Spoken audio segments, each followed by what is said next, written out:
Hello, and welcome to this podcast on the medicine wheel.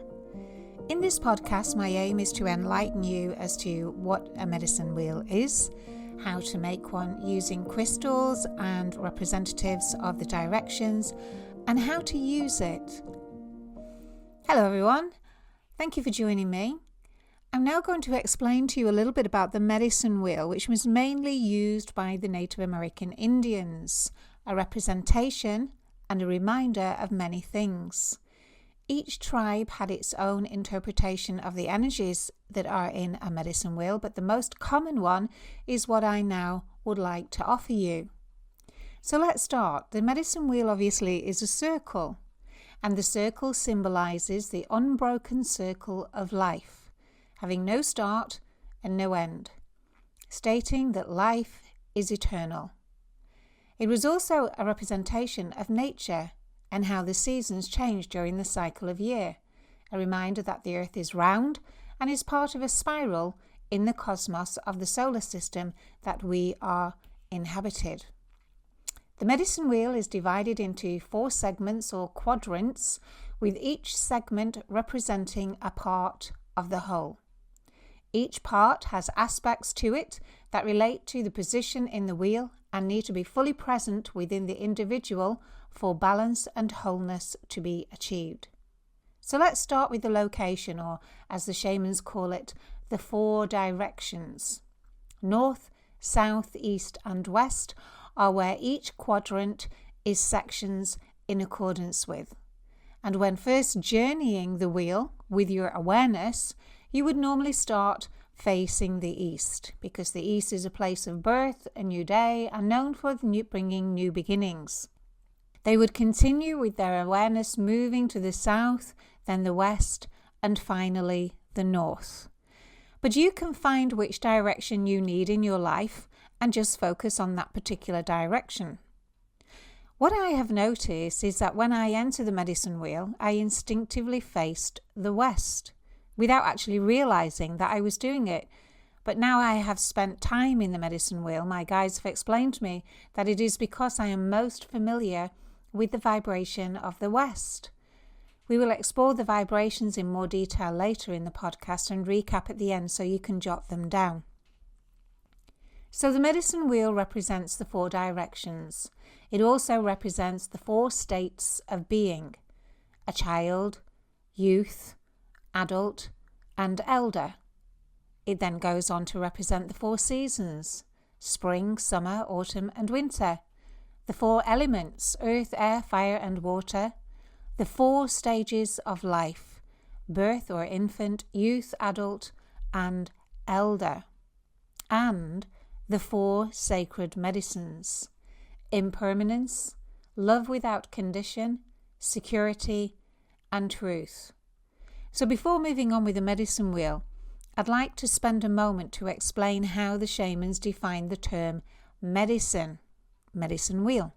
They believe that we get sick when we are not in harmony with ourselves. When we have inner discord, we are not at ease. We are diseased. So they say that the medicine we need is a feeling and an altered perception or attitude that will take us back to harmony and balance. Medicine is to recognize and develop unconditional love, to allow ourselves and others to be human and impeccably unique, no judgments or expectations, no good or bad, just full acceptance of who and what we are. No attachment to anything is another medicine. To recognize we own nothing. We are just caretakers of the earth, whilst in human form, and should nurture all that we have with gratitude and love, because they have been gifted to us. Our gift of the family, gift of life, the possessions that we have are all just loaned to us during our human experience. Attachment is often listed by the shamans as the most damaging to the human body and mind. It is what they call a poison that can lead to very damaging consequences.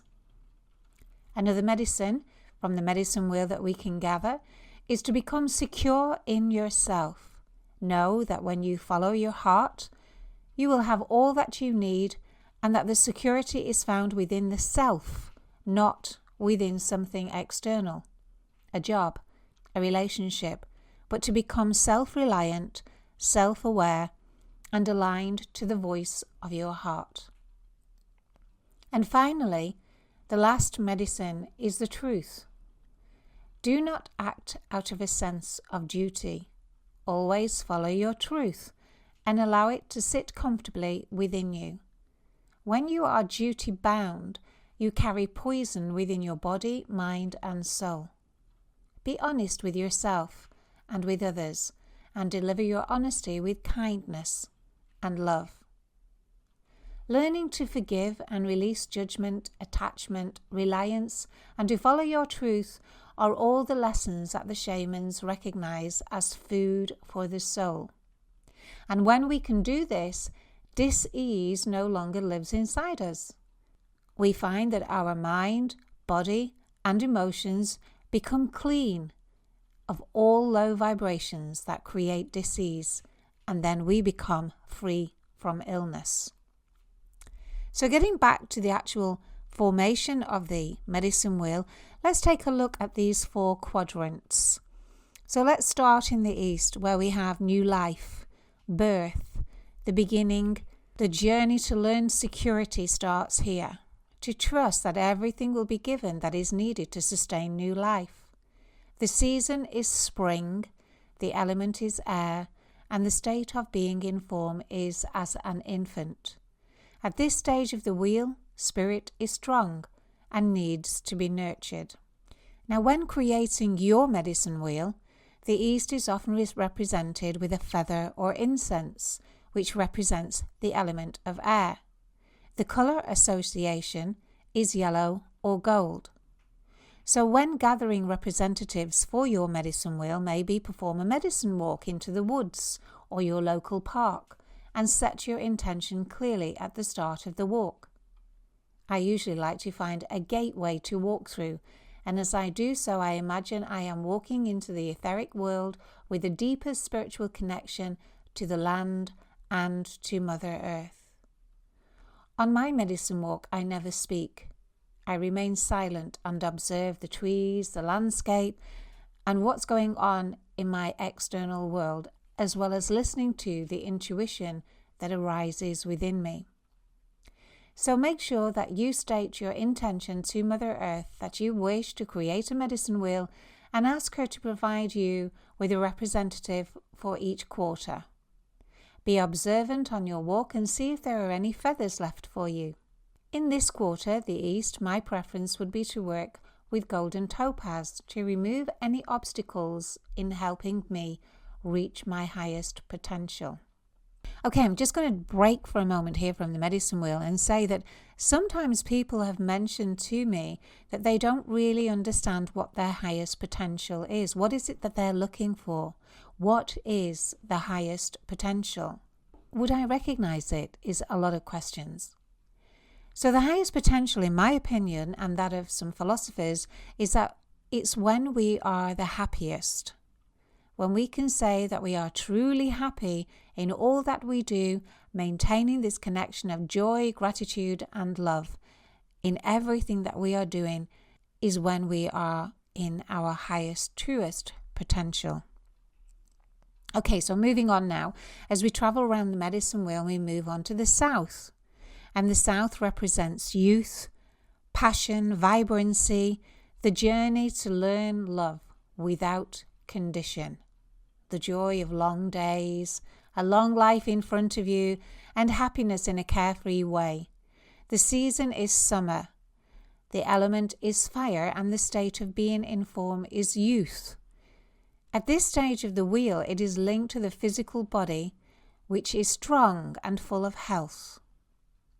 So when creating your medicine wheel, the south is often represented with a candle to represent the element of fire.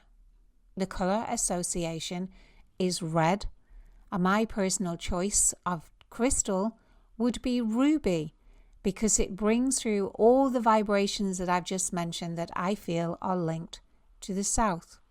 So moving our awareness around from the south, we would move a quarter turn to the west, where we have the representatives of adulthood, the ability to balance our responsibilities.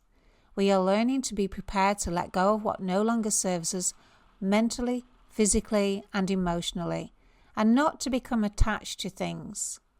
The season is autumn, and the element is water. The state of being in form is adult. And at this stage of the wheel, it is linked to the emotions. And here we can learn how to digest emotions and release them and not become dictated to or manipulated by our emotional body. By doing so, we become transparent, in control. We are the ones that are taking the power back. We become clear and clean of low vibrations. When we hold on to emotion, when we grudge or begrudge, or when we are jealous, or when we are possessive, or any of those energies that come up inside of us, they can settle within the body and create stagnation and disease. Often this is done at a non-conscious level, so it's done at a subconscious level where we're not actually aware that we're doing it. So working with the medicine wheel will really help us to recognize where any old stored emotions are within us that we are carrying. And it gives us notification of what needs to be released.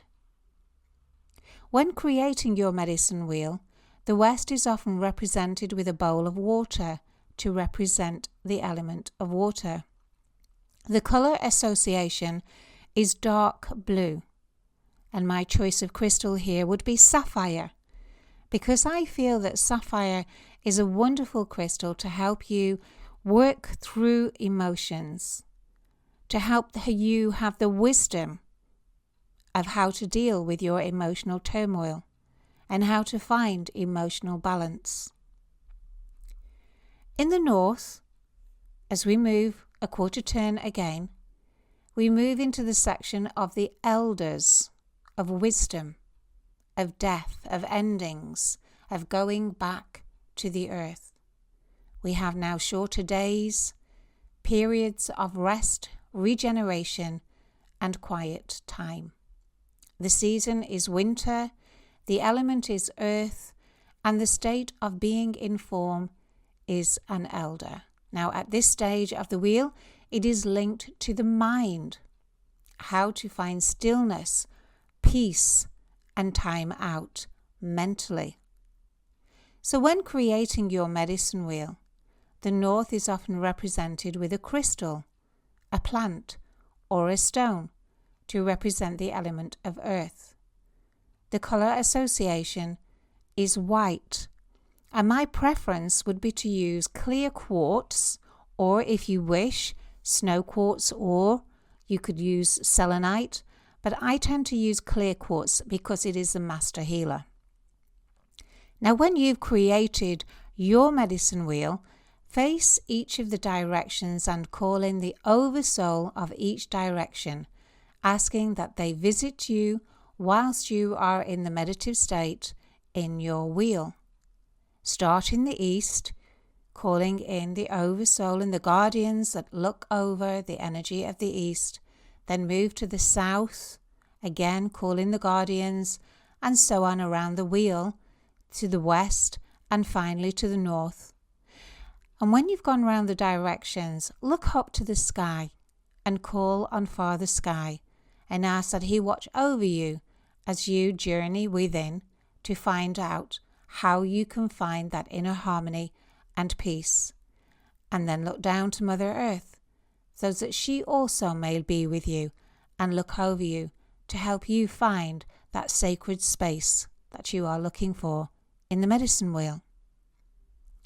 Now, my medicine wheel is in the woods, but you can use a dowser to locate a place in your own garden that would be the centre of your wheel.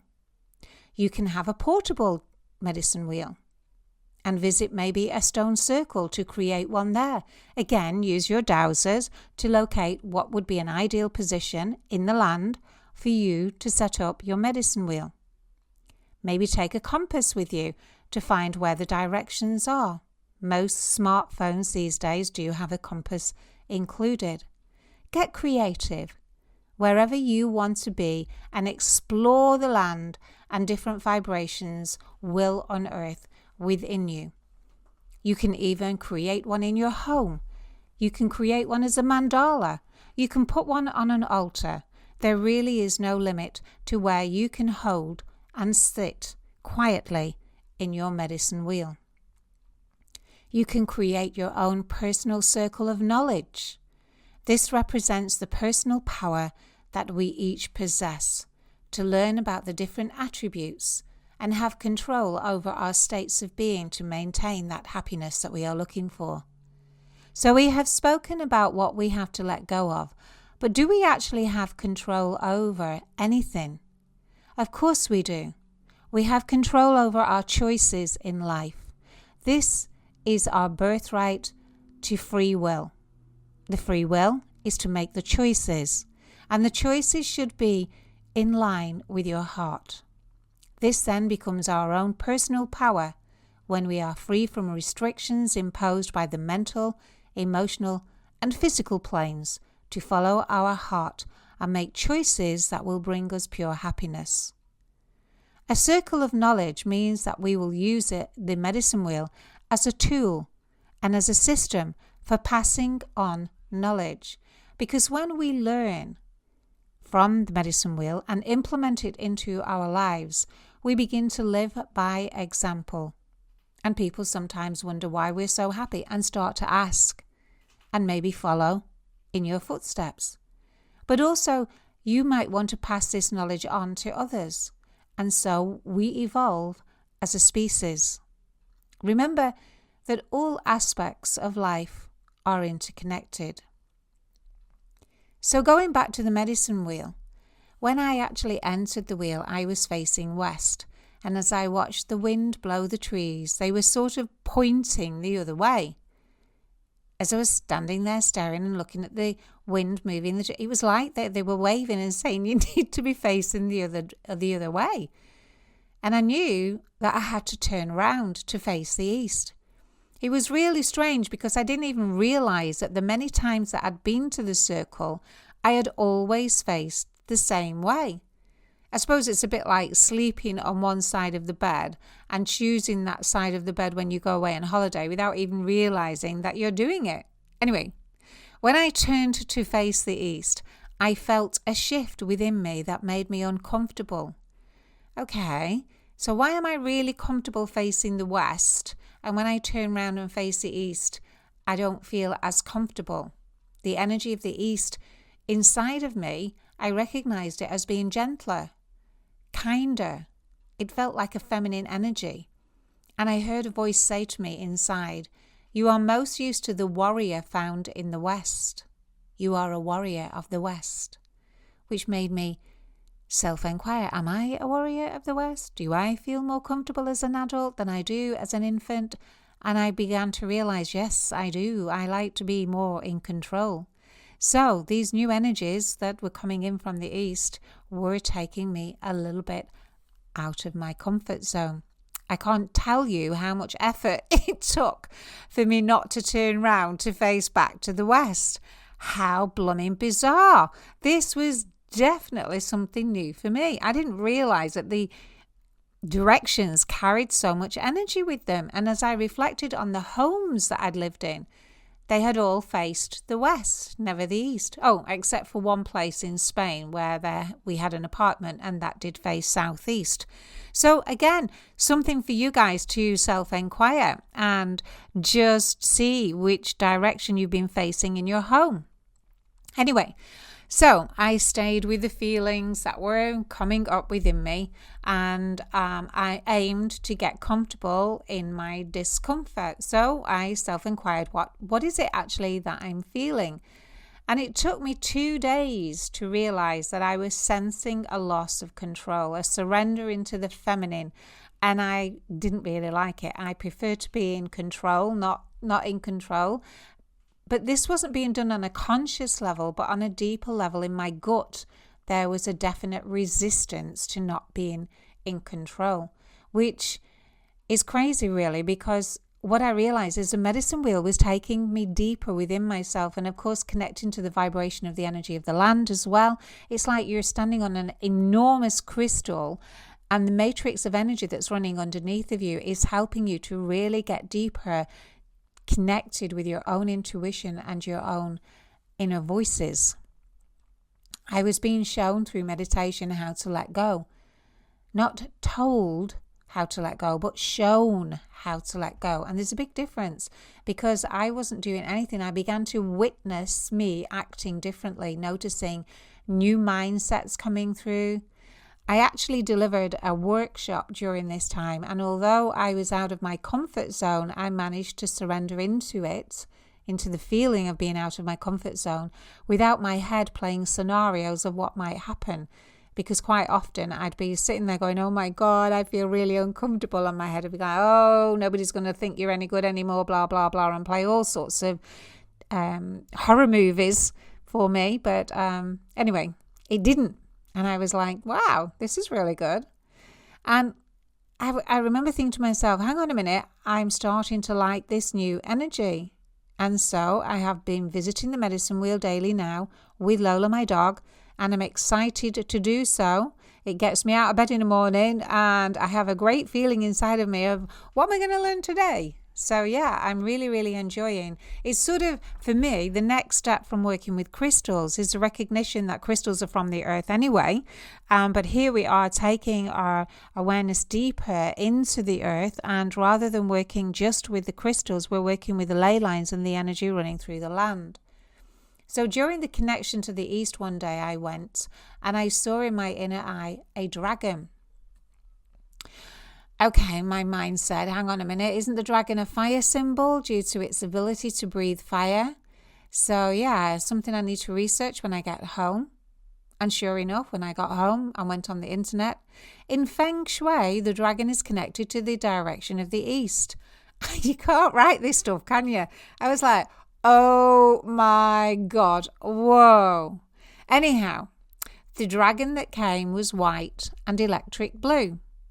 And again, I remembered that I was reading in the Spine of Albion that the ley lines are also called dragon lines. And there are blue ones and white ones. Oh my goodness, I'm loving this. But none of this was in my mind when I'd gone to the medicine wheel in the morning. It was sort of a recognition after I'd seen the dragon, the white dragon with the electric blue light. So as I see the dragon in front of me, I hold out my hand to the dragon as I would to a horse to befriend it. And the dragon came closer gingerly and stood by my side. I could see it so clearly. It's like the medicine wheel and the energy of the land really enhances your ability to connect to the energy world. Now, after a few moments, the dragon asked me if I would like to ride its back.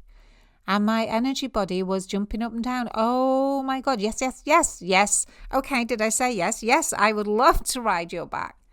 So my physical body stayed in the medicine wheel, and together the dragon and I soared up into the sky, making twists and turns, which had my physical body reacting like I was on some sort of virtual ride. I've just been to Disney, and the virtual rides over there, apparently your body can't tell the difference because you're having the experience. And that was exactly the same.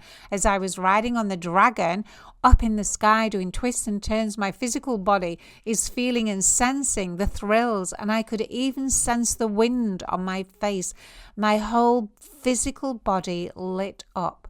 Me and the dragon became one with individual awareness. So the dragon was still the dragon and I was still me, but we were sort of one. Yeah, difficult to explain. Anyway, moving on. In a relatively short length of time, we landed back on Earth and into my body. And to be honest, I was a bit glad that we come back because it was like a super fast ride at the pleasure beach. But the joy that I felt from this experience lasted all day. Even now when I think about it, it lights me up. And I gave thanks to the dragon and then left the circle. Now, I haven't seen the dragon again yet, but I have met the Ice Queen and a diva in the north and the northeast. So the next interaction with the medicine wheel was with the north. This was only a few days after the dragon and I had been going daily, each time learning to watch the land, listen to the wind, and wait to be shown which direction I should face that day. The north showed me an ice queen, a figure not unlike Maleficent, the character in the film. She was not as joyful as a dragon. Her energy was more about wisdom and overseeing the land and the ley lines. She was kind, she was courteous, but she had a little bit more of a serious energy with her because she was more about wisdom. She said to me, the ley lines are consciousness that are running through the earth, and this consciousness seeps out into the atmosphere and creates a reaction with all life forms. So the energy that's coming out of the earth is implementing a connection with our neurological system, and it's done so at a subliminal level, and we react to the energy coming from the ley lines. And she said to me, it is my job to ensure that the right people recognize the frequency and use it to perpetuate, is what she said. I couldn't get my tongue around that one. To perpetuate the highest good. Dark is in the land as well, and there are those that are comfortable in the dark energy and use it accordingly. However, she said it is time now for the light to return and take precedence over the dark. I have been watching you, she said, and then proceeded to tell me to watch for questions to ask. What? Because wisdom can only be shared if the right questions are asked, she said. This is because it works with the evolutionary mindset of the individual asking the questions. We can only answer questions that you ask and work to your level of understanding, because there is so much to understand that we have to for you to ask us. So you have to inquire. So me being me, I thought, right, I've got one then. How about this? My question to you is, what question should I be asking you? She smiled at me and said, wait and see. I was really sure that I'd got it then. I'm like, yes, watch this then. You tell me what question I should be asking. But it didn't work that way at all. She just told me to wait and see what the day brought. Now, what is weird is later that same day, I was sent an email asking how and if it was safe to work with the energy of the land. And then I watched a video of someone saying that we as human beings should not work with the ley lines, that they are just for the Devic kingdom. Okay, I smiled. I now have some good questions to go back with. The next day, the Ice Queen was waiting and I asked, is it safe to work with all energy lines? And she said, you should always ask your intuition when you approach the land, if it is for your highest good to be able to connect, because like I said, there are dark spots on the planet. And if you feel nothing or feel unsure, the answer is no, do not work with it. But if you sense, yes, I'm fine, then go ahead and work with it. That doesn't necessarily mean that the dark energy is bad. Please don't think that. It is all about balance. We can do a full podcast just on light and dark, and maybe we will sometime. And no, the ley lines are not just for the Devic kingdom. When you work with the light, you are all the same energy. We are all interconnected. Please don't forget that. You, the fairies, the Deva kingdom, the trees, the beings that are in the light, there is no separation except you are in human form. So please do not listen to what you have heard on the video. It was just for you to learn from and to have a question to inquire and help you more understand to a deeper level. Okay. I then asked for help writing these podcasts and adjusting my vibration into the abundance and allowing it to flow out to everyone. And sure enough, everything I asked for was given. Now, I truly can't wait for each connection with this medicine wheel. I go to the land every day. I make the connection with the ley lines that are running through the land, and I have started calling it the Matrix. And yes, it links well to the film too. So, before I finish, here is a recap of the medicine wheel. So if you have now, get a pen and paper and just jot it down. That the East is the infant, the element of air, the season of spring, bringing new beginnings, and will help you connect to your spirit. The south is about your youth, about the fire, the passion. The season is summer. The energy is vitality. It is to learn how to love unconditionally, and it relates to the physical form. In the west, the element is water. It's linked to your emotions. It's linked to your adult life. It is the season of autumn, and it will help you release and digest emotions. The north is about endings, death, stillness, peace. It is about being an elder. The season is the winter. It's linked to the mind, and it brings rest, peace, and rejuvenation. Okay, so I hope you've enjoyed listening to the podcast today. As always, I love talking to you. I hope you've learned something. I hope you get connected to the land, and I hope you get as much pleasure from working with the medicine wheel as I have, because it really is a life changer. So all that's for me to say is thank you for joining me. I look forward to sharing information with you again soon. You have been listening to Jackie Winters from the British Academy of Crystal Healing, www.britishacademyofcrystalhealing.com.